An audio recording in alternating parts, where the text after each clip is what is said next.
Eu estava vendo com meu filho de que os americanos agora, quando as crianças nascem, eles compram cotas de sociedade. Então, ao invés de juntar dinheiro, a criança já vira sócia de uma empresa, para quando ela chegar lá na vida adulta dela, ela já tem a faculdade, o estudo garantido, ou pelo menos um jeito de começar a vida. A gente mal consegue pensar no seguro de vida, né? De o que eu vou É fazer quando verdade, eu vai ter amanhã.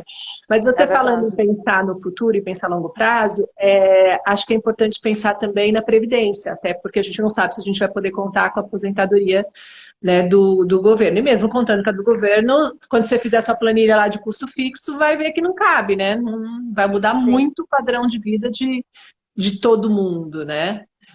E quem tem pais que se aposentaram consegue ver isso. Eu vejo muito pelos meus sogros, assim, como mesmo tendo aposentadoria lá no teto, cai demais o padrão de vida, como é difícil manter, né? sim, E então a gente tem que pensar em alguma coisa também de previdência, né? Você pode explicar para sim. a gente um pouquinho como é que funciona isso? Posso. A previdência privada, o mecanismo dela é muito parecido com a previdência social. O mecanismo que eu digo é o investimento mensal que você vai colocar. Então, a gente tem que estipular realmente o que fica dentro do orçamento para que você possa colocar esses recursos. O que é importante e o que é interessante, por exemplo, quando a gente fala de previdência privada, é que ela é muito flexível. Você pode aumentar o investimento que você vai colocar, você pode diminuir, você pode aportar no final. Ai, Patrícia, todo final de ano eu tenho um recurso. Ou, eu faço. é, eu fiz uma cirurgia, ou eu fiz um evento, a minha clínica está indo super bem, eu quero investir, enfim. Então, assim, é muito flexível. Isso é um ponto muito importante. Por quê? Porque a gente sabe que a vida da gente é dinâmica e muitas vezes a gente acaba, tendo que diminuir, aumentar, enfim. Mas o importante é que tenha-se realmente uma disciplina de colocar o recurso mensalmente. E o que é importante quando a gente fala de organização financeira? A gente pode, de repente, considerar uma aposentadoria um pouco mais cedo ou um pouco mais tarde. Eu tenho alguns clientes que falam, não, Patrícia, eu quero trabalhar até os 70 anos. Né? Se a gente está falando, por exemplo, de um profissional de saúde, pode trabalhar até muito, né? Normalmente, eu tenho, por exemplo, eu tenho um cliente que ele tem 70 anos, tá? Ele sofreu uma invalidez por acidente, ele usa cadeira de rodas e ele continua atendendo. Claro, ele não faz cirurgia, mas Uhum. ele continua atendendo no consultório dele. Então, a gente sabe que o profissional de saúde, o médico, né, ele pode considerar uma carreira maior. Porém, o que acontece? A gente tem que se planejar para diminuir um pouquinho, desacelerar um pouquinho a atividade. Muitas vezes ele pode, se planejando, quando a gente trabalha com uma previdência, por exemplo, ele pode se planejar e trabalhar terça e quarta, segunda, quarta e sexta. Sim. Então, só que para isso a gente precisa realmente se programar. E a previdência privada, quando a gente fala de investimento de longo prazo, ela é muito interessante por conta do imposto de renda ser menor, né? Principalmente quando a gente trabalha com investimento de longo prazo realmente. É...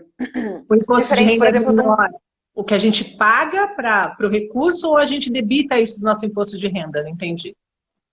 Então, na verdade, nós temos duas modalidades, tá? Normalmente, o profissional de saúde que não tem vínculo ou que trabalha com o seu consultório próprio, a gente costuma fazer, depende de como que o cliente se organiza para fazer o imposto de renda. Falando sobre imposto de renda, de repente de abatimento, tem um plano que você pode abater no imposto de renda e tem só que na hora de você resgatar, você paga imposto de renda sobre o total, tá? E a gente tem um outro que é o mais utilizado pelo profissional liberal e pelo profissional de saúde, que você não abate nada no imposto de renda, porque normalmente acaba jogando tudo na jurídica, né? Você não abate nada no imposto de renda e na hora de você resgatar, você paga imposto de renda só sobre o que rendeu. Quando a gente fala do imposto de renda para pagar lá na frente, eu falo que é menor, por quê? Porque se você faz um planejamento realmente para, supondo, 10 anos, você paga um imposto de renda muito menor. Se a gente for considerar um comparativo, por exemplo, com fundo de investimento, com qualquer fundo de investimento, os fundos de investimento, 2 vezes por ano, paga-se imposto de renda. 15% do que rendeu. Se a gente considerar que o imposto de renda, supondo, eu vou fazer um investimento todo mês num fundo, tá? Todo mês eu vou lá e vou colocando. Em Essa é maio uma e pergunta novembro... que todo mundo faz, assim, será que eu faço uma previdência ou será que eu ponho mensalmente o dinheiro num fundo, né? Isso. Então, por exemplo, se eu for colocando todo mês um recurso no fundo de investimento, em maio e em novembro, independente se eu resgatar ou não, eu pago 15% do que rendeu. Tá. Quando a gente fala de investimento para longo prazo, que a gente fala da previdência, você vai colocando o recurso mensalmente, os seus aportes mensalmente, e aí você vai pagar imposto de renda só quando você for resgatar. Só lá na frente. E aí a gente tem 2 tipos de tabela, que aí fica muito específico para a gente explicar, Uhum. né? Mas aí a gente pode estar falando individualmente, que você paga imposto de renda só sobre o que rendeu, e aí a gente, na contratação, a gente explica quais são as 2 tabelas, então você vai pagar muito menos imposto de renda do que num fundo Uma de outra dúvida, investimento. ainda falando de previdência, é assim: ah, mas e se eu já tenho mais idade, se eu não sou tão novo, mesmo assim vale a pena? Mesmo assim, vale a pena, porque a previdência ela não é só para aposentadoria. A previdência ela também é para uma reserva financeira. Muitos clientes fazem essa pergunta: poxa, mas tudo bem, eu quero fazer isso daqui. Mas e se chegar lá no fim, eu quiser sacar tudo?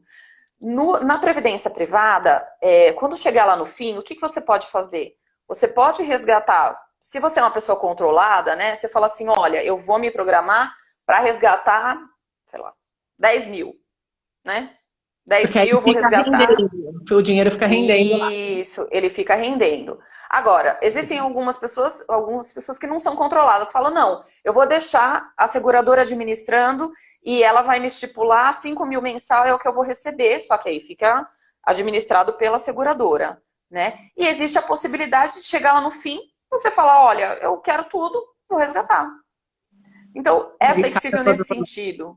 Sim, para Entendi. reserva financeira. E essa reserva financeira, supondo que você já tenha outro tipo de organização, eu tenho minha clínica roda, eu vou 2 vezes por semana, eu já estou organizada para os meus gastos, você pode fazer outra coisa com o seu recurso, né?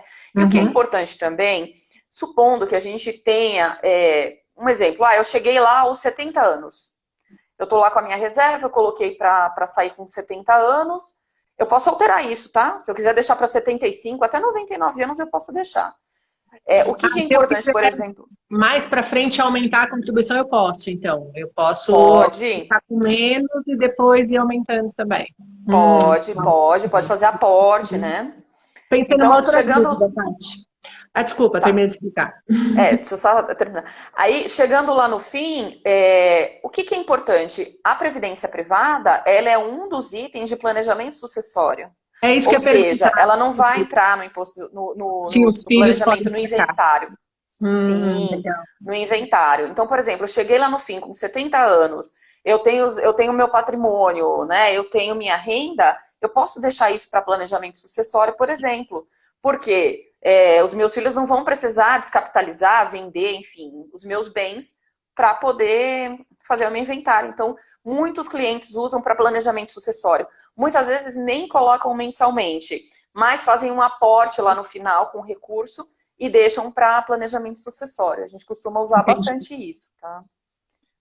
Falando em filho, a Sol escreveu aqui sobre o comentário que eu fiz de comprar cotas, né, de sociedade, de que lá na frente a gente não sabe como vai estar a empresa e, de repente, quando vai sacar, não tem o valor que está esperando.